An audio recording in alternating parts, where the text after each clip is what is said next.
Well, good evening. We just concluded this year's NATO summit, and the consensus among the members was it was a great success.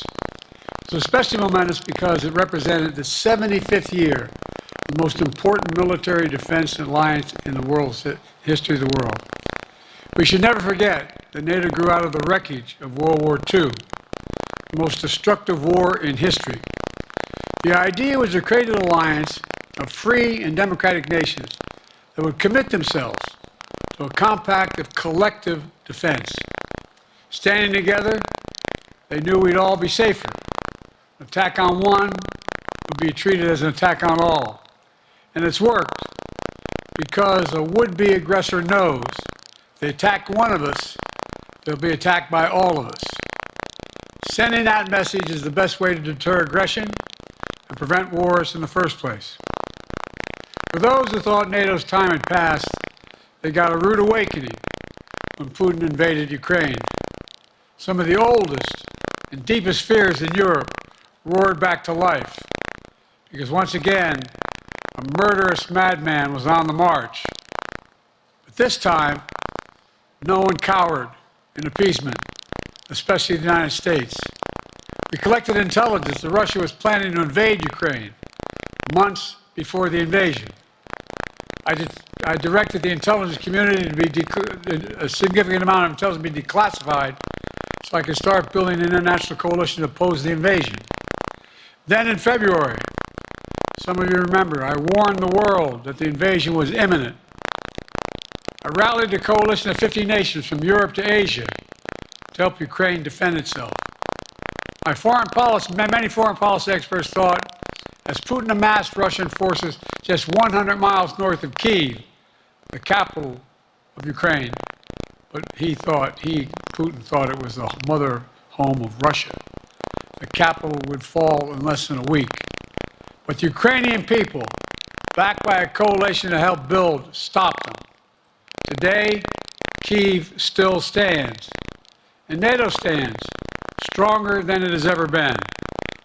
During the week of this summit, several heads of states made it a point in their statements to thank the United States and to thank me personally for all that NATO has achieved. NATO is not only stronger, NATO is bigger because we led the charge to bring in Finland and Sweden into the alliance, and it makes a gigantic difference. Excuse me. Meanwhile, my predecessor has made it clear he has no commitment to NATO. He's made it clear that he would feel no obligation to honor Article 5. He's already told Putin, and I quote, "Do whatever the hell you want." In fact, the day after Putin invaded Ukraine, here's what he said. It was genius. It was wonderful. Some of you forgot that, but that's exactly what he said. But I made it clear a strong NATO is essential to American security. And I believe the obligation of Article 5 is sacred. And I would remind all Americans, Article 5 is invoked only once in NATO's long history, and that was to defend America after 9/11. I made it clear that I will not bow down to Putin. I will not walk away from Ukraine. I will keep NATO strong. That's exactly what we did, and exactly what we'll continue to do. Now, the future of American policy is up to the American people. This is much more than a political question. It's more than that. It's a national security issue. Don't reduce this to the usual testament that people talk about, issues of being a political campaign. It's far too important. It's about the world we live in for decades to come. Every American must ask herself or himself, is the world safer with NATO? Are you safer? Is your family safer? I believe the American people know the answer to all those questions is yes. And I believe the American people understand that America is stronger because of our alliances. I believe the American consensus from Truman to Reagan to me still holds today. America cannot retreat from the world. We must lead the world. We're our indispensable nation, as Madeleine Albright wrote. Now let me turn to three other key issues. Just this morning, we had a great economic report showing inflation is down. Overall prices fell last month. Core inflation is the lowest it's been in 3 years. Prices are falling for cars, appliances, and airfares. Grocery prices have fallen since the start of the year. We're going to keep working to take down corporate greed to bring those prices down further. Meanwhile, Trump's calling for a 10% tariff on everything Americans buy, including food from overseas, vegetables, and other necessities.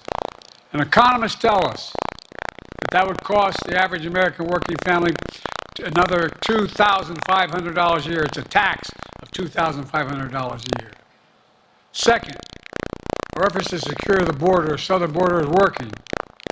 After Trump killed the bipartisan effort to secure the border, Republicans and Democrats had worked on, because he thought it would benefit me and make him a loser, Republicans walked away. So I took executive action last month. As a consequence, working with Mexico, border encounters have gone down over 50%. The current level is lower today than when Trump left office. Third, for months, the United States has been working to secure a ceasefire in Gaza, to bring the hostages home, to create a path for peace and stability in the Middle East. 6 weeks ago, I laid out a detailed plan in writing. It was endorsed by the UN Security Council, the G7. That framework is now agreed on by both Israel and Hamas. So I sent my team to the region to hammer out the details. These are difficult, complex issues. There's still gaps to close. We're making progress. The trend is positive, and I'm determined to get this deal done and bring an end to this war, which should end now. Let me conclude where I began. We're the United States of America.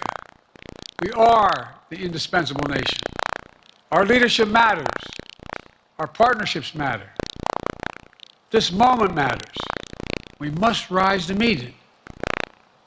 With that, I'll take your questions. I've been given a list of people to call on here. Reuters, Jeff Mason.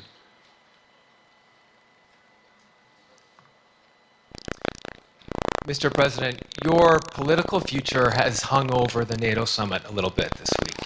Speaker Pelosi made a point of suggesting that your decision on whether to stay in the race was still open. George Clooney and a handful of lawmakers have called on you to step aside. Reuters is reporting tonight that UAW leadership is concerned about your ability to win. UAW just endorsed me, but go ahead. Thank you. My question for you is, how are you incorporating these developments into your decision to stay? And separately, what concerns do you have about Vice President Harris's ability to beat Donald Trump if she were at the top of the ticket? Look, I wouldn't have picked Vice President Trump to be vice president, but I think she was not qualified to be president. So let's start there. Number one. The fact is that the consideration is that I think I'm the most qualified person to run for president. I beat him once, and I will beat him again. Secondly, the idea, I served in the Senate a long time. The idea that senators and congressmen running for office worry about the ticket is not unusual. And I might add, there are at least 5 presidents running or incumbent presidents who had lower numbers than I have now, later in the campaign. So there's a long way to go in this campaign. And so I'm just going to keep moving, and because, look, I got more work to do. We've got more work to finish. There's so much, we made so much progress. Think about it. Think about where we are